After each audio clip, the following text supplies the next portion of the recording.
আজিকালি এটা ফেশ্বন হৈ গৈছে দিল্লী চলো দিছপুৰ চলো এইবিলাক শ্লোগান দি পেলাই BTC এৰি পেলাই ক'ত যাব দিছপুৰত যাব বিচাৰিছে নেকি এইবিলাক এটা হাৱা তুলিবৰ কাৰণে কৰিছে আমাৰ ক'ব লগা একো নাই কিন্তু UPPL এটা মানুহৰ মাজত থাকি পেলাই মানুহৰ সমস্যাক লৈ পেলাই ৰাজনীতি কৰা দল আমি এনেকৈ এটা মানে এই ধৰণৰ এটা কি হয় আকৰ্ষণীয় এটা শ্লোগান বা কোটেশন দি পেলাই ৰাজনীতি কৰিব বিচৰা নাই আমি ৰাজ্যৰ মাজত থাকি ৰাজ্যৰ সমস্যাবিলাক বুজিবলৈ চেষ্টা কৰোঁ আমাৰ সমাজত আজি যিবিলাক ছাত্ৰ ছাত্ৰীসকল তেওঁলোকে কেৰিয়াৰক লৈ কি চিন্তা কৰি আছে তাৰ সম্ভাৱনা কি এইবিলাক যিবিলাক সমস্যা আছে বা প্ৰশ্নবিলাক আছে মানুহৰ মনত এইবিলাক দূৰ কৰিবলৈ আমি চেষ্টা কৰিছোঁ মহিলাসকলৰ সবলীকৰণৰ ক্ষেত্ৰত অৰুণোদয় বা বিভিন্ন ধৰণৰ আঁচনিটো আহিছে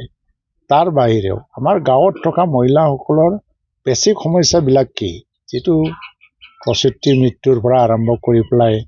বাচ্চাসকলৰ স্বাস্থ্যৰ কথা মহিলাসকলৰ মাতৃসকলৰ স্বাস্থ্যৰ কথা আকৌ অৰ্থনৈতিকভাৱে সবলীকৰণৰ ক্ষেত্ৰত কি কাম কৰিলে ভাল সেইবিলাক আমি বুজিবলৈ চেষ্টা কৰিছোঁ কৃষকসকলৰ সমস্যা আজি যদি BTC এৰিয়াত বাক্সাৰ বাহিৰে বাকী জিলাটো যদি চাই কৃষিখণ্ড বহুত তললৈ অৱনমিত হৈ গৈ আছে আমি কোনো আঁচনি ল'ব পৰা নাই কাৰণ মানুহৰ মাজত উৎসাহ নাই আজি কৃষিখণ্ডত কাৰণ ব্যৱসায়িক দিশত আমি যাব পৰা নাই তো এই কৃষিখণ্ডটো ব্যৱসায়িক দিশত যদি সফলভাৱে লৈ যাব নোৱাৰে তো সমাজৰ উন্নয়ন হ'বই নোৱাৰে ৰাস্তা ঘাটটো চলিয়ে থাকিব আজি ৰাস্তা নিৰ্মাণৰ কাম আপুনি চিক্সিডলৰ নিচিনা এটা সৰু এটা ব্যৱস্থা এইটো ইমান চিন্তা নকৰিলেও হ'ব কাৰণ ভাৰত চৰকাৰে ইয়াত ফ্লেগশ্বিপ মিছনবিলাক চলি আছে PMGY কিবা কিবি আসাম মালা ভাৰত মালা ইয়াৰ দ্বাৰা ৰাস্তাৰ উন্নয়ন হৈ আছে আৰু কিন্তু মানুহক ব্যক্তিগতভাৱে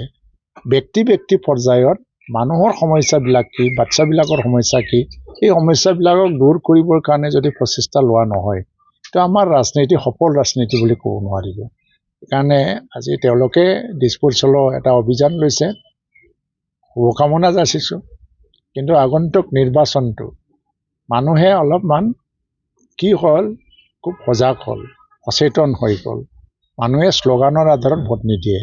মানুহে এইটো চাই আছে যে এই সময়ত কাক ভোট দিয়াটো উচিত যেহেতু আপোনাৰ নেতৃত্বত এখন কমিটি গঠন কৰি দিছিল কেনেধৰণৰ আলোচনা চলিছে বাহিৰৰ যি সমষ্টিসমূহ চাওক এতিয়া কোনো দলে মানে নিজৰ স্থিতি স্পষ্ট কৰিব পৰা নাই না কংগ্ৰেছ না BJP কাৰণ এলায়েন্স এই বিষয়টো জটিল বিষয় আজিৰ দিনত আৰু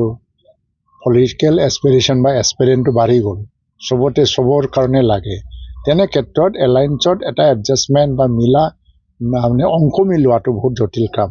তো আমাৰ চবৰ লগত আলোচনা এতিয়ালৈকে আমি NDAৰ লগত আছিল NDAৰ লগত আমি এতিয়ালৈকে সম্পৰ্ক ছেট কৰা নাই আনুষ্ঠানিকভাৱে কিন্তু কি হৈছে যে বৰ্তমানৰ যিটো এটা পৰিস্থিতি দেখিবলৈ পাইছোঁ ইয়াত সহজ এটা এলায়েন্স বা সৰল এলায়েন্স সেইটো সম্ভৱ নহ'ব যেন লাগে আমি ক্ৰিটিকেল এটা চিটুৱেশ্যনত গুচি যাব পাৰি তাৰ কাৰণে UPPL এতিয়া হয়তোবা কেইদিনমান পিছত ঘোষণা কৰিবলৈ বাধ্য হ'ব 5 দিন 6 দিনৰ পিছত একলা চলো নীতি উপায় নাই একলা চলো মানে আমাৰ সব মানে সম্ভাৱনা বা স্কোপ সব থাকি যাব সব পালে আমি জিকিবৰ কাৰণে নিৰ্বাচন খেলিম BTCৰ বাহিৰৰ খিনিতো একলা চলো নীতি হ'ব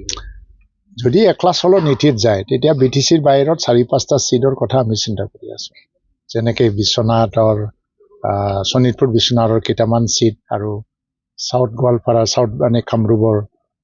যেটো কেইটামান চিট বক বা এইবিলাক অঞ্চলটোলৈ দুধনৈটোলৈ আমি এটা চিন্তা কৰি আছোঁ একলা যদি চলো যদি যাব লাগে তেতিয়া UPPL অধিক মানে শক্তিশালী হৈয়ে যাব আৰু এলায়েন্সত যদি যাব লাগে ইয়াত সন্মানজনক এটা এডজাষ্টমেণ্টৰ প্ৰয়োজন হ'ব লাগিব কংগ্ৰেছ মানে এটা